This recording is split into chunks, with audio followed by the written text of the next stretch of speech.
Thank you so much. As you said, my name is Bernadine Kiley, and I guess, hopefully most of you know me. I know Jacqueline is here, so hi, Jacqueline, and anyone else who knows me, hello to you as well.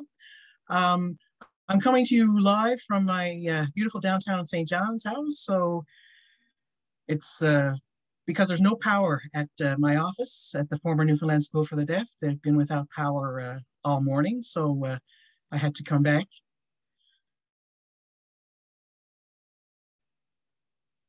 So we will jump right in and get started. The topic is connectivity. So as most of you guys know, of course, anyone who has a hearing loss or works with individuals who have a hearing loss, the world is a very noisy place. And cochlear implants and hearing aids, even the best fit ones, are not always enough in challenging listening situations. The microphone will amplify everything. So whatever is closest to the microphone, it comes to the individual the loudest. So if you're trying to speak to someone and there's a noise source between you and them, then the noise is going to interfere with how well that individual can hear you. So sometimes hearing aids and cochlear implants alone are not enough. Also, the sustained listening effort required of people with hearing loss can lead to listening fatigue, also known as auditory fatigue. It takes a lot of concentration, focus, effort, especially in challenging listening situations, to hear well, to understand what's being said. I like this quote. A person with hearing loss told me that trying to listen in a challenging situation is like doing a jigsaw, a Sudoku, and playing Scrabble all at the same time. So you can imagine trying to juggle all that mentally. You would probably get tired fairly fast. So this is about technology and connectivity, but before we jump into that,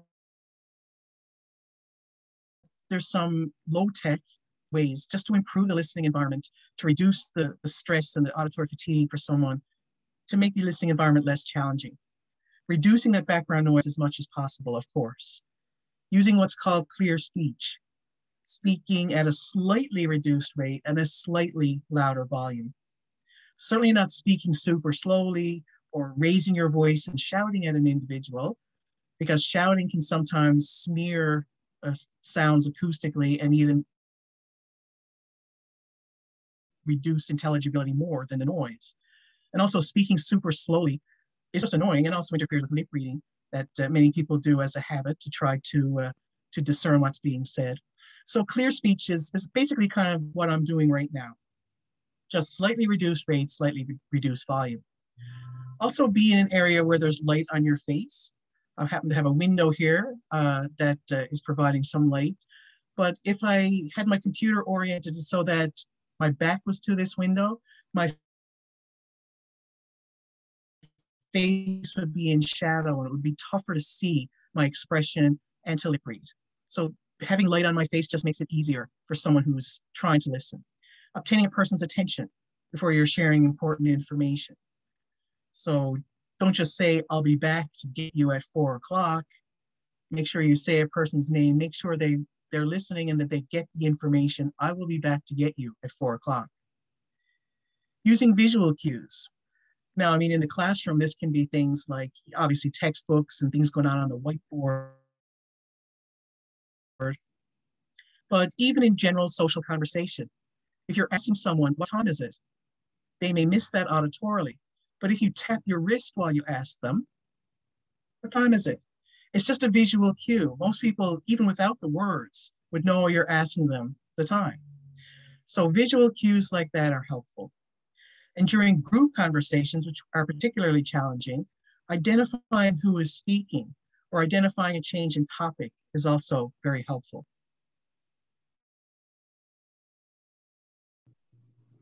And always watch for auditory or listening. So jumping into the technology. Sorry, Bernadine, if I could just interrupt ahead, please. For a second. Absolutely. I am noticing, there's no questions yet, but I'm noticing a little bit of a delay from time to time. So would you mind trying to turn off your camera there? Okay. For now, and we'll just see if that just makes the delay. Like every couple seconds you freeze a little. So just see if that'll help us. I'm trying to find where I can.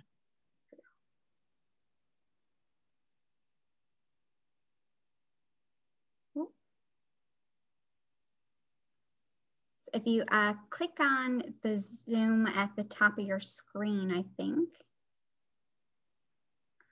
Am I back? Oh, yep, you're back. Yep. Okay, we'll see how this works. Okay, sorry about that. No, I'm sorry as well. I just wanted to make sure that that camera was off and my mic was still on. So moving on, and again, please feel free to interrupt if there's any questions. But the first piece of technology I'll chat about are remote mics, remote microphones. So these are available, they're device specific. So basically what that means is that there's ones made for your particular hearing aid, your particular cochlear implant processor. On your screen, you'll see just a few examples of these remote mics. There's the Roger partner mic that Phonak makes that's compatible with Phonak devices. So if you have a Phonak hearing aid or a Naida CI, those will work.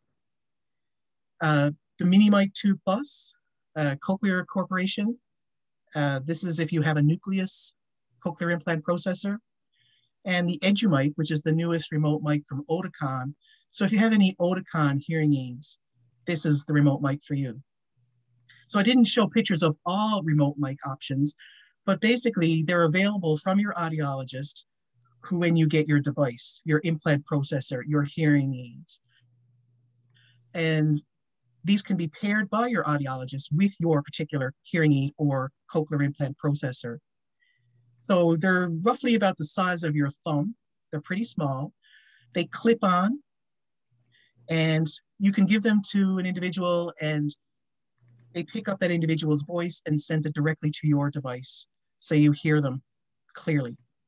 So there's a lot of applications for these. You can certainly use them in social situations, like in a noisier restaurant, you go out for coffee with somebody. Again, when COVID situation is resolved and we all get together again, you're out for coffee with somebody and it's a noisy Tim's. You're with someone, they can wear this mic and you will be able to hear them more clearly. If you're driving along in the car and you have a child with hearing loss and they're sitting in the back seat, so obviously they can't see your face, they're distanced from you, they're behind you, there's the noise of the car. It'd be pretty tough for them to hear if you say something to them in that situation. If you were wearing a remote mic, they would hear you more clearly. So there are a lot of applications for remote mic technology. So this is something to chat to your audiologist about to find out which remote mic works with your device. So besides hearing other people more clearly in challenging situations, we also want to hear audio from other devices in our high-tech world. Obviously right now, you hopefully will hear audio from your computer or laptop or tablet, whatever you're using to attend this webinar. Kids in the St. John's metro area right now are pivoting to remote learning. So if your child has a hearing loss, then hearing any audio from their Chromebook, tablet, laptop is going to be very important.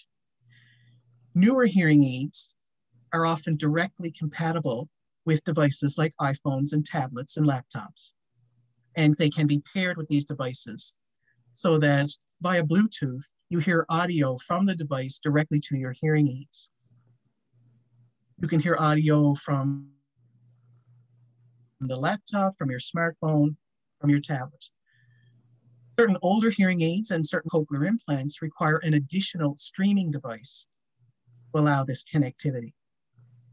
So if you notice the picture on your screen, the girl in the t-shirt on the top right-hand corner, around her neck, she has a streaming device. This one is called a Comm Pilot.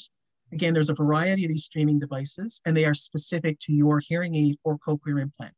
So your audiologist will let you know which streaming device works with your particular amplification. But essentially, the audiologist would pair this streaming device with your hearing aid or your cochlear implant, just like they would pair the remote mic. And then you pair the streaming device to your own devices at home, your laptop, your tablet, your phone. This is a one-time pairing, so then every time you switch on, it will stream audio from your device through the streamer and to your hearing aid or cochlear implant, so you will hear it directly. Usually the streaming device has to be in close proximity to your hearing aid or cochlear implant, so that's why they're generally worn around the neck. Bluetooth can operate over distance, and that's how the streaming device communicates with your tablet or your phone. But it's a different signal. It's not Bluetooth, it's a different signal that allows a streaming device to communicate with your hearing aid or processor. And that's why they need that really close field, that close proximity.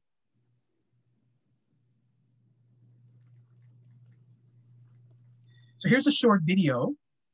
And this is basically about programming a hearing aid, or pairing, I'm sorry, a hearing aid to an iPhone. So the same kind of general principle would work with pairing your hearing aid to a tablet or a laptop. So we'll let this play. There are no words with this video, it's just the visuals. So you may see captioning, pause, or just show a little music notes. Sometimes it does because there's a little tune playing while the video runs. It's just about a minute or two.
So as you saw there, it's basically that fast that you can pair your hearing aids with another device. You just basically make sure Bluetooth settings is on in your device. You go into accessibility.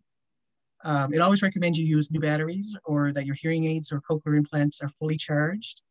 Switch them on and off, and so they're near your phone, and the phone will recognize them. You'll notice it asked you, the phone asked, will I pair? It asked twice because there were two hearing aids being paired. If you have two hearing aids or two processors, it'll pair each one at a time. So this is a one-time process that you have to do to connect your hearing aid or cochlear implant processor to your phone or your tablet or your laptop. So if you obviously turn off your computer or recharge your phone overnight, you have your hearing aids out, you have your processor out. The next time you pop them in and you want to turn on your computer and stream some audio, you're just good to go. You're already paired. So it's a one-time thing. And there's lots of videos on YouTube that go through that process. And it's also, when I have kids come to see me and I'm setting them up with hearing aids, newer hearing aids with Bluetooth technology and whatnot, I often ask them to bring in their device with them. Most kids I know are not without their smartphone, so you don't have to tell them to bring the smartphone to the appointment. They have that with them. But some will decide to bring in an iPad or a tablet or something like that if they want to do the pairing process while they're at the appointment, and we can test out the connectivity and make sure it's all working well. But it's something they can easily do at home if they don't have the device with them to when they see the audiologist.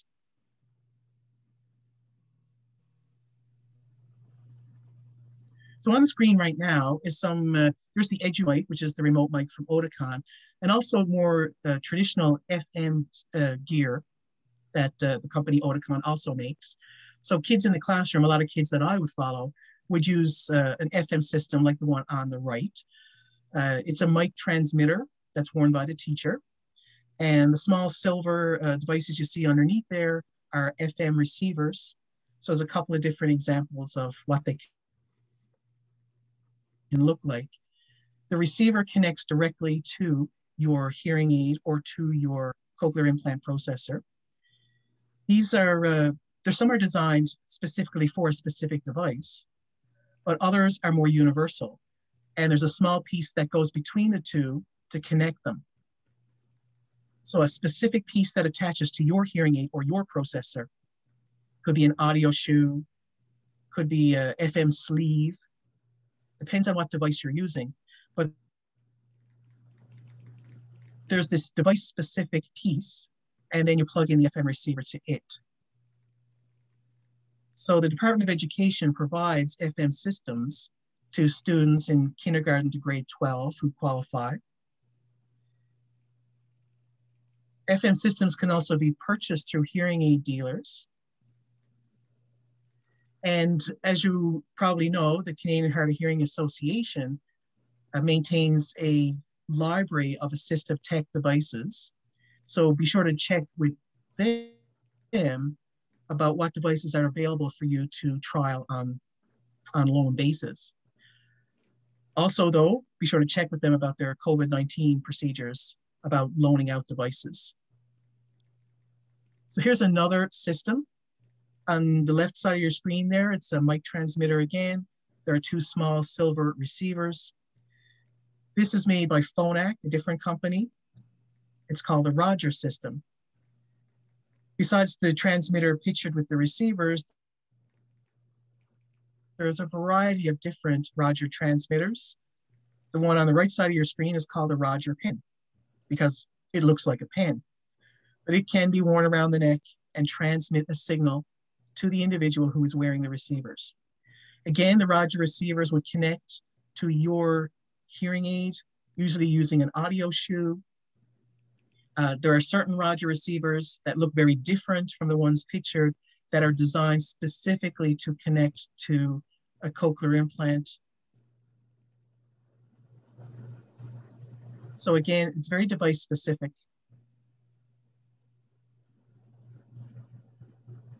I want to chat a bit about a technology called Roger Direct, which is a little newer. On the screen, you'll see a couple of hearing aids, behind the ear style, open fit, and a silver flying saucer, or a flying saucer shape that is the Roger Select transmitter. The hearing aids pictures happen to be an aid called Audio M. The M stands for Marvel. And this company makes a whole family of Marvel hearing aids. The style you see, smaller versions that fit completely in the ear or in the ear canal. All of the Marvel family of hearing aids and the newer Paradise family of hearing aids, so you maybe have an Audio P, they have what's called the Roger Direct technology. What this means is that those small silver Roger receivers I just showed you, you would still need those, but you wouldn't not have to physically connect them to your hearing aids. The function of those receivers instead is programmed into these hearing aids so that an individual wearing a transmitter, you would be able to hear them without having the receivers physically attached at all.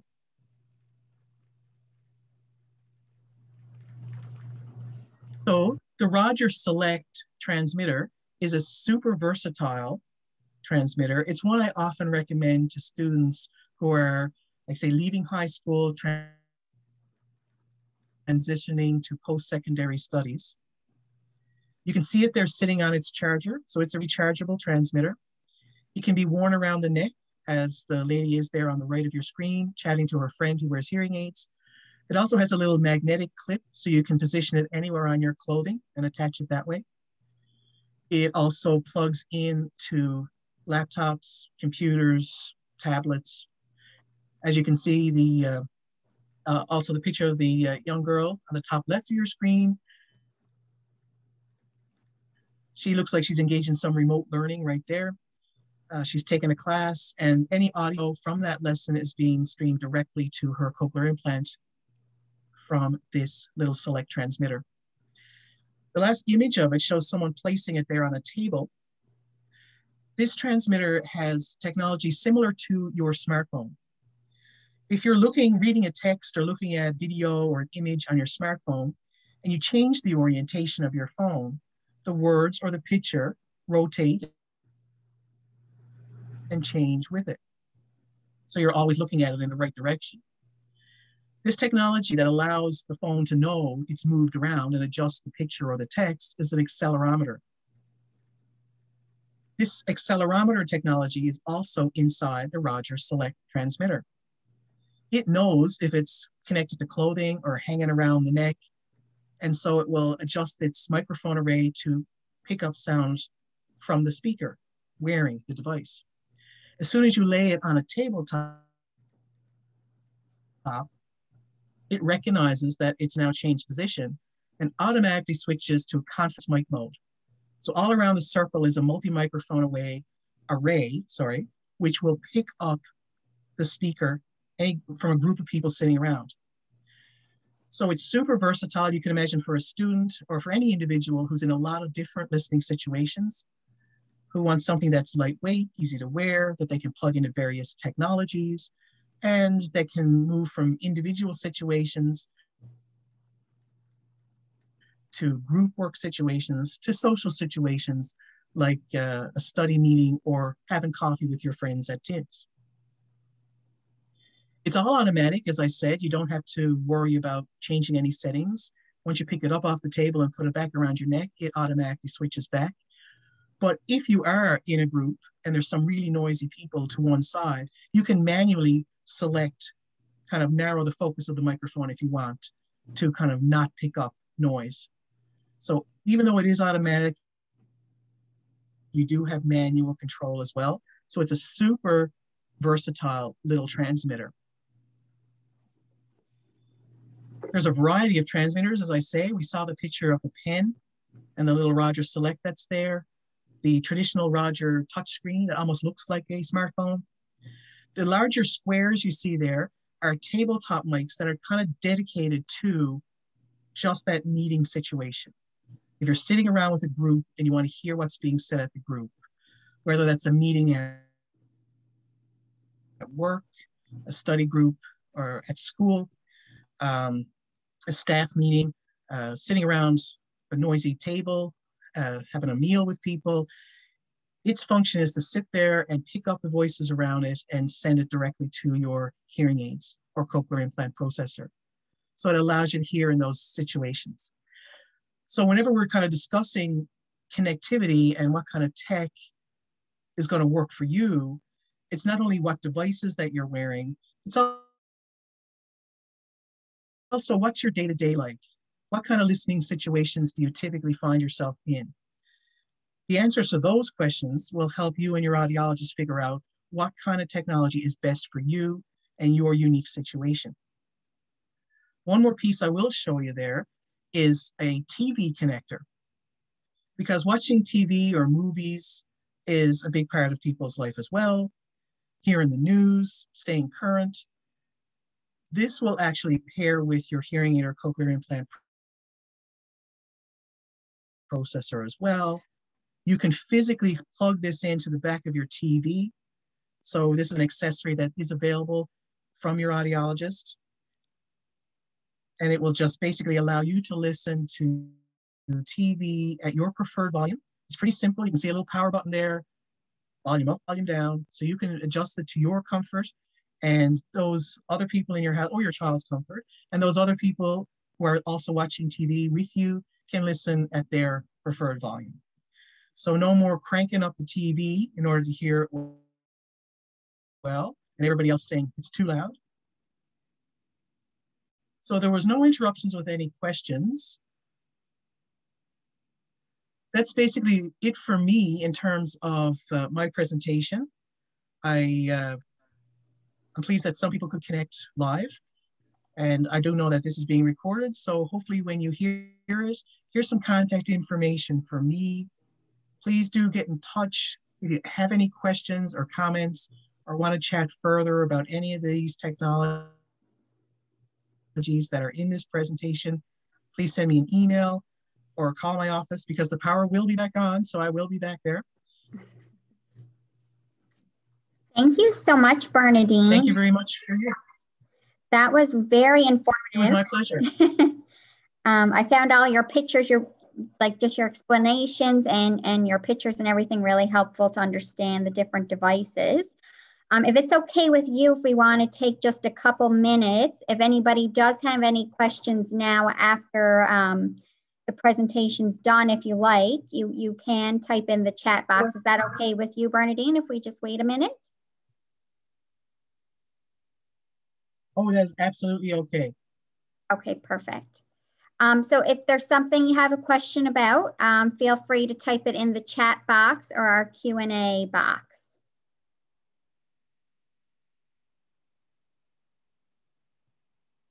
And then, of course, if you do think of anything after the fact, like Bernadine said, she's got her contact information there. So you could send that to her. While we're waiting, I think I'll mention, like Bernadine, you did say, or mention that CHA has our technology lending program. So I just wanted to highlight one of the devices that you were talking about.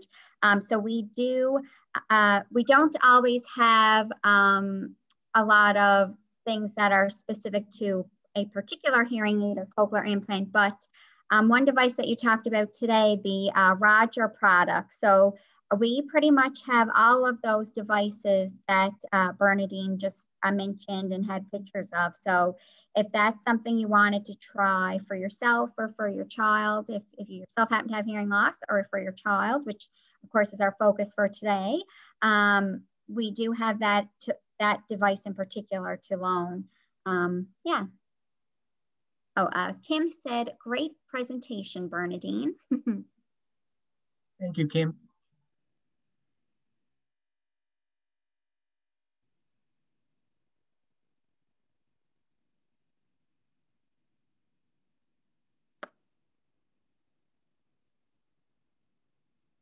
Okay, so it doesn't seem like anything else is coming in now. So I think it's all right for us to say that we can clue up now. Oh, I did just get one message. John Peddle says, thank you for the info. Oh, there's a question. My pleasure. I do have a question. Say hi to Charlotte. Yes. I do have one question here. So Andrea asked, do you feel that Bluetooth capability will expand to many different devices? Oh, definitely. That's the way the industry is moving. And I think it's only going to get easier and more prevalent from here on. I think that even after COVID-19 is contained, hopefully soon, and we do get back to more like in-person learning and in-person interaction in the workplace and whatnot, there will still be this need for connectivity with devices. Smartphones aren't going away. And certainly the hearing aid industry is getting better and better at producing implant processors and hearing aids that are keeping up with the technology.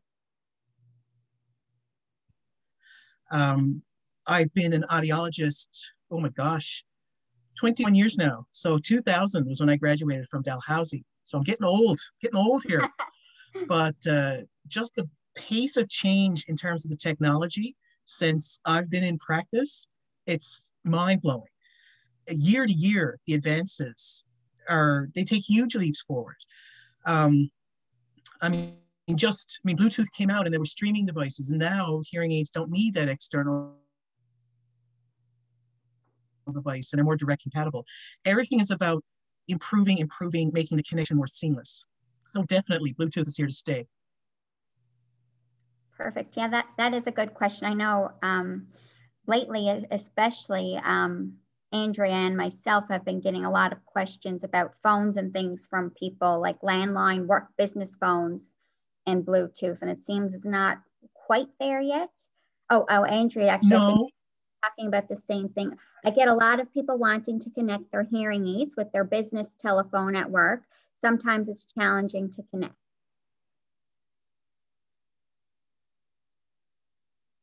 Absolutely. And landlines, I guess, where the technology, the industry is pushing mobility and mobile phones.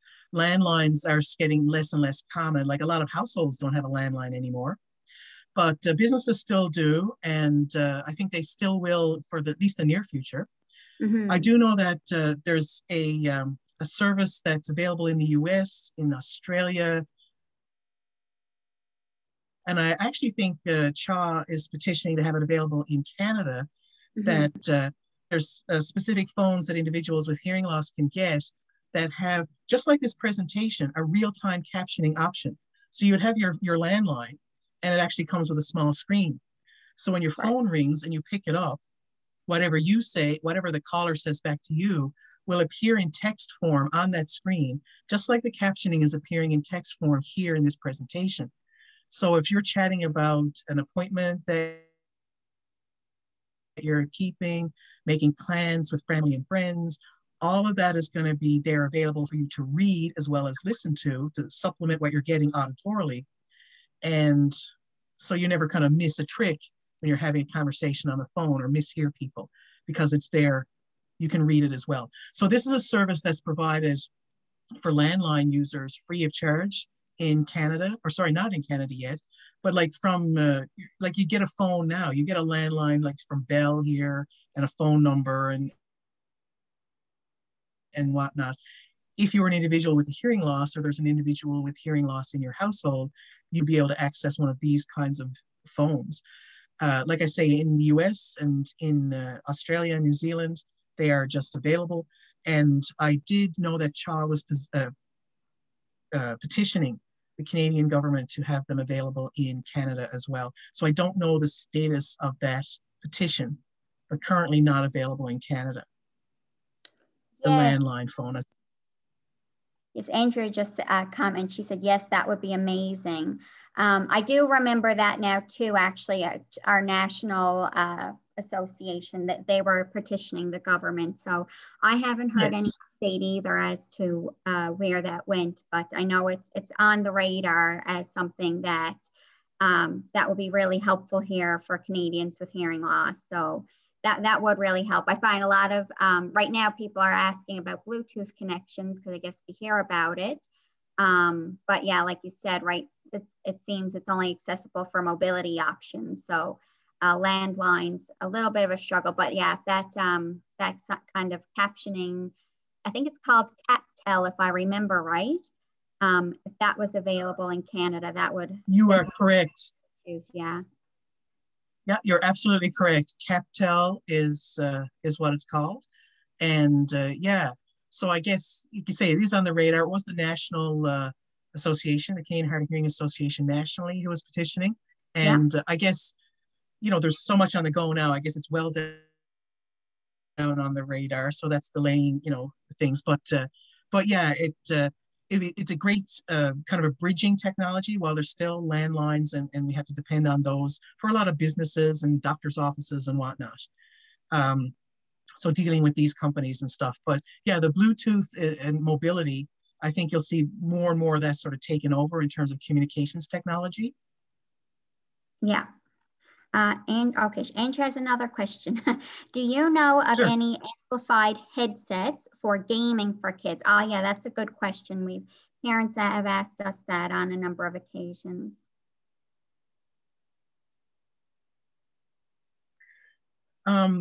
Well, I mean, with headsets, you can certainly turn up the volume, but for gaming purposes, the devices that I talked about that can link with a laptop or a tablet can link with your Xbox or Nintendo or whatever gaming system you're using and stream audio directly from the game to your hearing aids or cochlear implant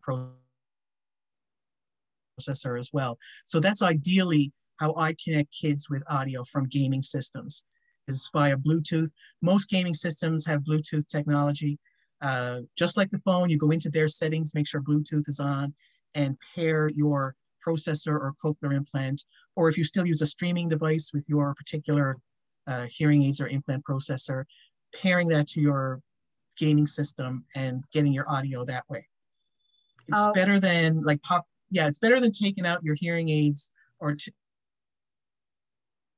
and putting on some headphones and getting it that way, because then your the hearing aids or they just make everything loud. The headsets, I mean headphones, so they're not frequency shaped to your particular hearing loss like your hearing aids would be. So for the most pristine and best quality audio, you should stream it via Bluetooth directly to your hearing aid or processor. Okay, great. So once kids try that, they don't go back. Yeah. That's good to know. Andrea said, thanks, that's awesome. I guess I just had a thought, and I, from what I personally don't play a lot of like Xbox and PlayStation and things, but my partner does. And I noticed he does like he requires like the use of a microphone because he's talking back and forth. So I guess if you're using the devices, I guess the difference, say in a headset, would be that the microphone isn't attached. Like you wouldn't be they couldn't talk to the person, say they're gaming with, but you'd probably need an. But absolutely they do. They can, because what you do is you're streaming the audio via, directly from Bluetooth. Because most kids will wear a gaming headset just like around their neck. They don't need it over their ears, and they'll just use the mic that way. Right. So they can chat back to their friends. Yeah. Cool. Okay. Or their enemies they're trying to destroy, depending on the game. Yes. Yeah. Yes. Yep. Okay. I'm going to get you. Yes. Yeah, that's a good point. Okay. Yeah. Especially now we're back into like the staying in your bubble and isolating. Kids need to hear and interact and chat with people through devices like this. Play their games, play these online games, or through their Xbox, these multiplayer games, chat with their friends in social media. And yeah, like this is becoming more and more important. Definitely. Andrea just has another, she's full of questions today. I tell you. Andrea asked, do you find most hearing aids for kids have Bluetooth? Yes. Most hearing aids now today will have Bluetooth. Like I say, some of the newest of them, they don't need a streaming device. They pair directly with your phone or laptop. But all the hearing aids that are fit on kids, I would say, are Bluetooth ready. Some cochlear implants are as well. They're sort of lagging behind the cochlear implant manufacturers in terms of, building Bluetooth technology into their processors, but they're getting there. There are some that are, but yeah, some will still need like some kind of streaming device that is Bluetooth that will then chat with the processor. Yes, I think we just because the processor itself, yeah. Yes, the processor fall we itself had. is not Bluetooth, yeah. Yes, the fall we had presentations from all the cochlear implant companies, and it did seem all the newer CIs that they're launching, they all mentioned the capability of Bluetooth. Not necessarily the telecoil seems to be less. Some of them still have that, but Bluetooth seemed to be what they're all working toward at least. So, yeah. Absolutely. Like they're latecomers to this party. They're playing catch up with the hearing aid manufacturers. But so a lot of kids currently fit with cochlear implants. Their devices may not be Bluetooth. But newer, again, the industry is moving that way. So newer processors will. And some kids actually do get a processor upgrade so that they may be able to access a newer processor that does have this technology. Okay. Thank you. Any more questions?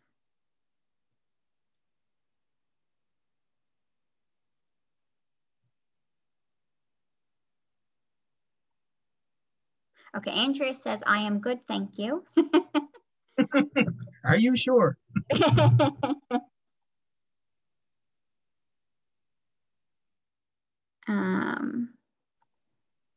Okay, so that does seem to be it for now. So I guess that's it for our webinar for today. Again, thank you, Bernadine. And if anybody does have questions after the fact, Bernadine's information is on our screen, and I'll also email that out now this afternoon, a recording with her contact information. So if you do think of another question, feel free to contact Bernadine. Or actually, if you do have questions about our technology lending program, you can certainly reach out to me as well. I'll also put my contact information in that email too, with reference to our technology lending program.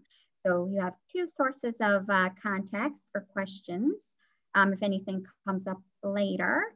So again, thank you very much, Bernadine, and thank you to everybody who attended today. I really hope you found this session helpful. Thank you and good afternoon. Thank you very much. Good afternoon.